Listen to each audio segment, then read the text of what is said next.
옛날에는 임신을 좀 빨리 했었단 말이죠. 그러면 생리가 중단이 되기 때문에 오히려 유방암 발병률을 낮추는데, 최근 결혼이나 임신을 늦게 하다 보니까 생리를 지속적으로 하는 거죠. 그러다 보니까 유방암 발병률이. 네, 안녕하세요. 저는 일산에서 여성암 한방병원을 운영하고 있는 김태헌 원장입니다.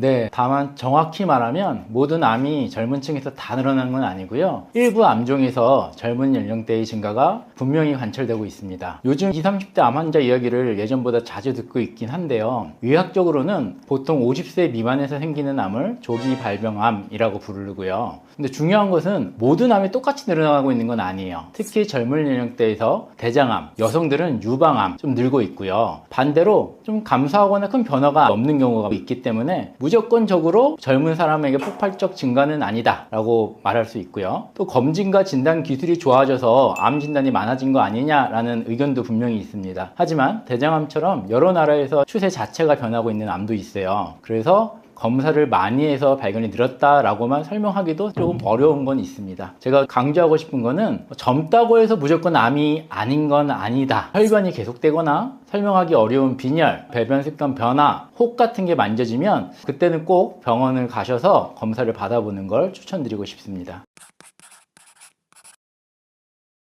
우리가 암 생각하면요, 많은 분들은 음식부터 떠올리는 경우가 많아요. 배달 음식, 설탕이 많은 혈당, 스파이크, 환경 호르몬 이런 얘기들을 많이 하는데요. 의학적으로는 물론 인과성은 어느 정도는 있지만 딱 한 가지 원인으로는 설명할 수가 없습니다. 현재 많이 연구되는 요인으로는 비만과 대사질환, 운동 부족, 음주와 흡연, 식생활 변화, 초가공식품, 그리고 환경 노출, 항생제 사용과 장내 미생물 변화 등이 있는데, 저는 이 중에서 특히 두 가지를 좀 뽑고 싶어요. 첫 번째는 수면 부족. 두 번째는 장내 미생물 변화. 우리가 옛날에는 장내 미생물이 그리고 아이 상태라든가는 장내 미생물의 다양성이 쉽게 말해 10 정도라고 한다면, 현대인들은 2, 3 정도밖에 없는 경우가 많아요. 이 원인을 우리가 초가공식품이나 혈당, 음주와 흡연 문제에서 많이 찾습니다. 그래서 장내 미생물의 변화가 이 모든 걸 좀 포함하고 있기도 하고요. 그래서 우리가 혈당 조절하느라고 제로 콜라 같은 거 많이 먹는데, 이 영향도 최근에는 논문으로 많이 보고되고 있습니다. 암은 보통 어제 라면 한 번 먹었다고 오늘 생기는 병도 아니고요. 그냥 꾸준히 좋은 습관을 지속적으로 하는 게 중요하다고 생각하시면 되겠습니다. 저는 여성암 환자들을 많이 보고 있는데요. 특히 젊은 여성 환자들의 유방암 발병률이 좀 높아지고 있고요. 우리나라 같은 경우는 거의 전 세계 유방암의 증가율이 거의 탑이라고 생각하시면 됩니다. 거의 주식 우리가 나이키 곡선 얘기하잖아요. 그런 것처럼 거의 나이키 곡선처럼 증가하고 있고요. 또 갑상선암도 꽤 흔한 편이고요. 전 세계적으로는 대장암 발병률이 젊은 세대에서 많이 나타나고 있습니다. 유방암 같은 경우는 우리가 예전에는 여성 같은 경우에 생리를 하게 되면 여성 호르몬 때문에 유방암 영향을 받고요. 그 과정에서 옛날에는 임신을 좀 빨리 했었단 말이죠. 그러면 생리가 중단이 되기 때문에 오히려 유방암 발병률을 낮추는데, 최근 우리나라는 결혼이나 임신을 늦게 하다 보니까 생리를 지속적으로 하는 거죠. 그러다 보니까 유방암 발병률이 굉장히 높아지고 있고요. 대장암 같은 경우는 아까 얘기했듯이 마이크로바이옴 환경이 너무 안 좋아지다 보니까 영향을 많이 미치고 있다고 생각하고 있습니다. 여성의 경우는 유방에 새롭게 만져지는 혹이나 변화가 있다면 꼭 검사를 받길 바랍니다. 젊은 암 환자는 중장년층이랑 뭐가 다른 게 있는 건가요? 자, 일단 암에 걸리면요, 우리가 일상생활이 흔들리게 되는 건 똑같습니다. 다만 젊은 암 환자 20, 30, 40대 또는 50대까지는 한창 사회생활을 하는 중에 암이 생기기 때문에 본인의 일상생활, 사회생활이 갑자기 단절되는 느낌을 받게 됩니다. 그러다 보니까 심리적으로도 굉장히 많이 위축이 되게 되죠. 젊은 암 환자는 암만 치료하면 끝이 아니고요. 여성 같은 경우는 이제 임신을 할 수 있을까? 이런 걱정들을 굉장히 많이 하고 있습니다. 그리고 항암 치료를 하게 되면 이제 머리카락이 빠지게 되는 경우가 많고요. 그래서 내 외모와 몸이 어떻게 될까에 대한 불안감이 굉장히 많은 상태예요. 쉽게 말하면 죽음에 대한 공포도 있지만 내 일상생활 자체가 끝난 느낌이고요. 어르신들 경우에는 주위에 암 걸린 분들이 조금씩 있어요. 그래서 이제 서로 정보도 공유하고 서로 이렇게 위로가 되기도 하는데, 젊은 여성암 같은 경우에는 주변에 생각보다 늘어났다고 하지만 지인들을 찾기가 좀 힘들다 보니까 좀 고립되고 외로운 느낌도 있습니다. 그래서 심리적 영향을 조금 더 고려를 해줘야 됩니다.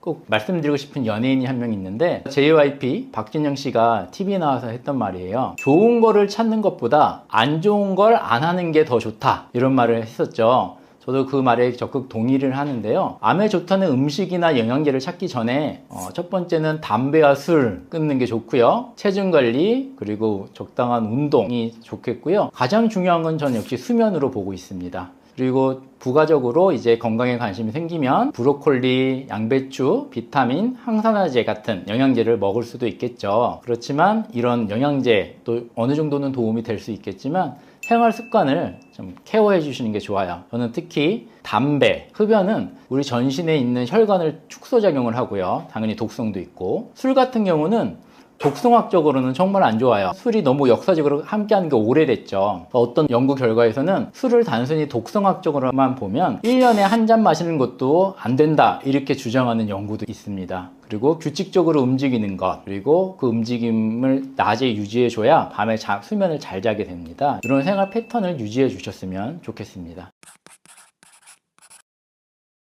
네, 우리가 이제 평균 수명이 예전에 비해서 많이 늘어났어요. 예전만 해도 이제 100세 시대다라는 얘기를 했는데요. 그건 이제 저 같은 경우가 100세 시대라고 얘기를 하고 있고, 지금 태어나는 아이들은 130시대다라는 얘기를 하고 있습니다. 이렇게 됐을 때 문제가 뭐냐면, 암이 생기는 원인은 우리가 세포 분열을 하다가 여기서 에러가 생깁니다. 그게 암세포로 변하는 건데, 우리가 오래 살수록 그런 확률이 많아지는 거예요. 그래서 예전에는 이제 100세 만기 보험이 많았다면 이제는 막 130 만기 보험도 나오고 있다고 들었습니다. 확률상 우리는 3명 중에 1명은 암을 걸리는 시대가 올 거라 예측하고 있습니다. 그래서 제가 말씀드리고 싶은 거는 저랑 보험은 상관은 없습니다. 암보험은 들어놓는 게 좋다라고 꼭 말씀을 드리고 싶고요. 저희 병원 같은 경우에도 실제로 보면 조금 안타까운 이 친구가 이제 20살이었습니다. 지금 재수를 하고 있는 상황이어서 이제 이야기하다 보니까 고3 때 난소암 진단을 받아서 치료를 받고 1년 쉬었다가 지금 이제 재수를 준비하고 있죠. 그런 경우도 있고,